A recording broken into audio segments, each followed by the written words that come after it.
Coba ingat, seandainya orang tua kita mulai sepuh, sudah tua renta, apakah pernah ada adegan dalam kehidupan kita membentak orang tua kita, sampai orang tua kita merasa ketakutan kepada anaknya sendiri. Orang tua kita nggak berani untuk mengatakan keinginannya, ingin dibuatkan atau ingin dimasak, ingin dibelikan satu masakan kesukaan dia, saking takut dan saking kagetnya orang tua kita terhadap sikap kita yang pernah memarahi, membentak, bahkan kadang mencela orang tua kita. Coba ingat adegan itu yang pernah terjadi di suatu pagi di rumah kita kepada orang tua kita. Adegan yang pernah terjadi di suatu malam di hadapan orang tua kita. Bahkan kadang kita pernah memarahi orang tua kita sampai dia malu di hadapan orang banyak. Di hadapan saudara-saudara kita, di hadapan saudara-saudaranya, di hadapan orang banyak yang dia tidak kenal, mungkin di jalan, mungkin di pasar, mungkin di mall, mungkin dimanapun. Karena kita kecewa kepada orang tua kita, lalu kita marahi orang tua kita habis-habisan di depan orang banyak. Sampai orang tua kita merasa sedih, kecewa, lalu merasa takut kepada anak yang dulu sering dia gendong. Anak yang dulu dikecup keningnya, tetapi ketika anak ini merasa sudah mampu, sudah punya segalanya dan orang tuanya dalam keadaan lemah, dengan sombong dia membentak orang tuanya. Dengan sombong dia memarahi orang tuanya, tanpa pernah peduli dan tidak pernah lagi ingat bagaimana dulu dia diperlakukan oleh ayah ibu. Ingat, adegan itu pernah terjadi dalam kehidupan kita. Kalau kita merasa kita tidak pernah melakukan itu, mungkin kita adalah seorang pelupa. Saya kira orang seperti kita yang dulu pernah masa-masa kelam, pernah nggak stabil emosinya, pernah mengalami masa-masa sulit. Saya kira semua kita pernah ngalamin masa ketika kita benar-benar menyakiti perasaan ayah dan ibu kita. Kita buang semua jasa mereka, lalu kita mengatakan kalimat-kalimat yang seolah-olah kita adalah anak yang tidak pernah mendapatkan kebaikan dari orang tua kita. Ayah kita diam ketika dimarahi oleh kita, dan dia tidak pernah mengatakan, dulu kamu pernah seperti ini tapi saya sabar. Dulu saya habis-habisan berkorban untuk kamu, saya korbankan semuanya, saya siang malam mencari nafkah untuk kamu. Ayah kita tidak pernah mengatakan itu di hadapan kita. Dia tetap sabar menanggung semua ucapan-ucapan dan bentakan dari anaknya. Apalagi ibu kita. Apakah dia mengandung kita 9 bulan hanya untuk ketika kita lahir lalu membentaknya? Dia mengandung kita 9 bulan dalam kepayahan, nggak bisa duduk, nggak bisa tidur, nggak bisa berdiri, jalan kemana-mana berat. Apakah hanya untuk melahirkan seorang anak yang congkak, sombong, yang kemudian membentak ibunya hanya karena kesalahan kecil yang dilakukan ibunya? Ingat, adegan itu pernah terjadi dalam kehidupan kita. Lalu coba baca perintah Allah. Sehingga pantas jika Allah Subhanahu wa Ta'ala sangat murka kepada anak sesoleh apapun dia, ahli tahajud sekalipun, tinggal di Masjidil Haram sekalipun, kalau dia durhaka kepada ayah ibunya, ini tidak ada nilainya di mata Allah Subhanahu wa Ta'ala. إما يبلغن عندك الكبر أحدهما أو كلاهما فلا تقل لهما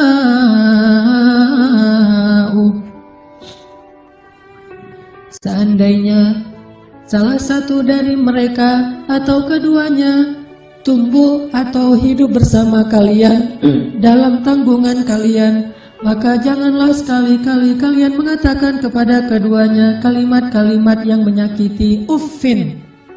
Allah larang kita untuk mengatakan itu.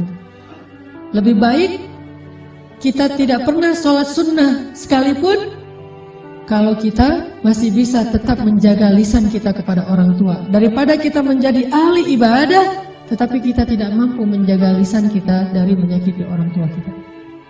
فلا تقل لهما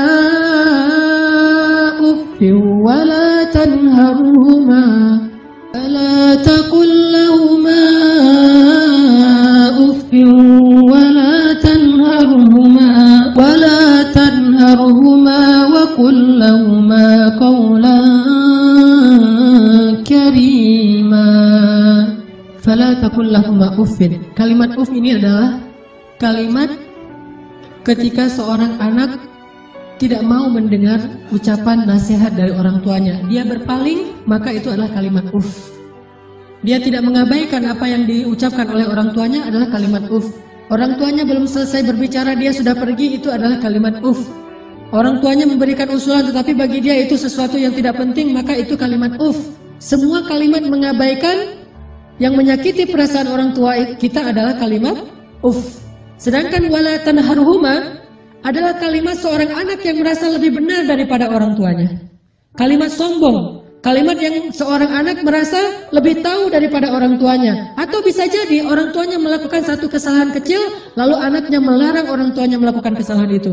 Ibu, jangan malu-maluin saya di depan umum. Ayah nggak usah seperti itu. Melarang orang tuanya melakukan sesuatu yang menurut dia tidak pantas, itu termasuk wala tanharhuma. Jangan larang dia, biarkan dia melakukan apa yang dia kehendaki selama itu bukan dosa besar. Bahkan apalagi urusan-urusan sepele di rumah tangga kita, mungkin dia melakukan sesuatu yang nggak berkenan bagi kita. Katakanlah misalnya dia memakai baju yang menurut kita tidak selalu pantas. Katakanlah dia beradab dengan adab yang tidak terlalu kita senangi. Jangan larang dia, tetapi ajaklah dia bicara yang baik-baik. Jangan pernah melarang dia melakukan sesuatu yang membuat dia merasa disalahkan, yang membuat dia merasa sensitif, karena semua itu masuk wala tanharhuma. Terus apa yang harus kita lakukan? Wa qul lahuma qawlan karima. Katakan kepada keduanya ucapan yang karim, ucapan yang mulia. Bagaimana ucapan yang mulia? Disertai dengan senyum dari anaknya, dengan suara yang lemah lembut, dengan tetap menjaga perasaan orang tuanya. Itulah qawlan karima.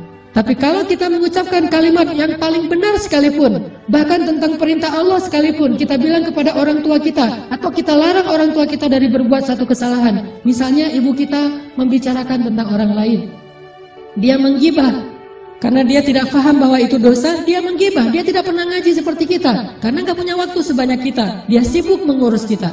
Suatu saat dia menggibah tentang saudaranya, tentang keluarga, tentang orang lain. Maka jangan larang dia dengan cara yang membuat dia merasa sakit hati, membuat dia merasa tersinggung. Walaupun dia salah dan kita yang benar, kita mengatakan kalimat yang baik, yaitu kalimat yang ibu jangan menggibah orang lain, ibu itu dosa besar dan seterusnya, yang membuat dia sedih, itu termasuk wala tanharhuma. Terus apa yang harus kita katakan? Katakan qaulan karima. Pilih kalimat yang paling baik yang bahkan belum pernah kita ucapkan semasa hidup kita. Bahkan kepada pacar kita, istri kita, suami kita, orang yang paling kita cintai pun kita belum pernah katakan kalimat sebaik itu. Katakan itu kepada orang tua. Mereka lebih berhak dapat kalimat yang terbaik dari anaknya. Siapa suami kita sehingga kita memilih kata-kata yang paling santun untuknya, tapi kita tidak menyedekahkan kata-kata itu untuk orang tua kita? Siapa istri kita? Pengorbanan apa yang sudah diberikan istri kita? Dia hanya datang dalam kehidupan kita karena melihat situasi kita, melihat diri kita, melihat kepribadian kita, hasil dari perjuangan orang tua kita. Harta kita yang sudah mapan, pekerjaan kita yang sudah jelas, kemudian penampilan kita yang menarik, semua ini hasil pengorbanan orang tua kita, lalu istri kita mengambil manfaat darinya. Siapa dia untuk kita lebih dahulukan daripada ayah ibu kita? Apalagi orang yang bukan siapa-siapa dalam kehidupan kita, tidak ada hubungan apapun selain pertemanan, yang kemudian kita menyebutnya sebagai kekasih kita. Apakah dia lebih berhak mendapatkan qaulan karima daripada ayah ibu kita? Makanya Allah mengatakan, wa qul lahuma qaulan karima. Selalu tersenyum ketika berbicara kepada orang tua kita, bahkan dalam kondisi ketika kita tidak nyaman perasaannya, dalam kondisi kecewa sekalipun, dalam kondisi tersinggung sekalipun, kita berhak untuk tersinggung, tetapi kita tidak berhak untuk mengekspresikannya di hadapan orang tua kita. Wajar manusia tersinggung, wajar manusia kecewa, tetapi kita tidak berhak sama sekali mengekspresikan kekecewaan itu di hadapan orang tua kita. Kenapa? Allah katakan, wa qul lahuma qaulan karima wa la tanharhuma. Jangan tunjukkan rasa tidak senang kalian kepada mereka. Apalagi kalau orang tua kita sudah mulai pikun. Banyak kesalahan yang dia akan lakukan. Dia datang kepada kita, kita punya budaya di keluarga bersama istri kita dan anak-anak kita. Dia datang dan melakukan hal-hal yang tidak sesuai dengan budaya di rumah kita. Kalau ayah kita seorang laki-laki yang perokok misalnya, maka dia merokok di sembarang tempat, lalu dia tidak pakai asbak, dia buang puntung rokoknya, atau mungkin debu dari rokok itu di mana-mana. Karena kita merasa bahwa rumah kita tidak punya budaya seperti ini, kita marah kepada orang tua kita. Tetap jangan marahi dia, wala tanharhuma. Jangan cela dia, jangan marahi dia, kata Allah SWT. Walaupun dia melakukan kesalahan sekalipun. Ibu kita juga demikian, mungkin dia sering tersinggung dengan menantunya, yaitu pasangan kita.